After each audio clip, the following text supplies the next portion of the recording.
Инфосесија и презентација за четвртиот отворен повик за примање апликации во Фондот за иновации и технолошки развој денеска се одржа во Битола во просториите на Факултетот за информатички и комуникацијски технологии, каде битолски бизнисмени и стопанства се информираа за самото аплицирање и кој се може да аплицира. Се работи за повик отворен за два инструменти: кофинансирани грантови за новоосновани трговски друштва, стартап и спинов, и кофинансирани грантови условени заеми за комерцијализација на иновации.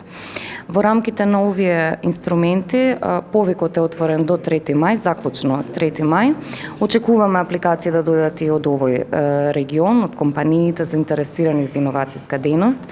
И во рамките на овој повик обезбеден е буџет за кофинансирани грантови за стартап и спинов околу 450.000 евра, односно за 15 компании, додека пак за комерцијализација на иновации обезбеден е буџет од 1 милион евра, односно максимум 10 проекти. За условите и критериумите за потенцијалните апликанти се информираа денеска битолските бизнисмени. Имено досега фондот има 37 корисници на финансии, од кои дел се комерцијални, а поголемиот дел се за стартап и спинов бизниси. Овој настан во Битола е предпоследниот кој е во насока на промоција и инфосесии на четвртиот отворен повик на Фондот за иновации. Последниот е викендов во Охрид за време на КОТ фестивалот.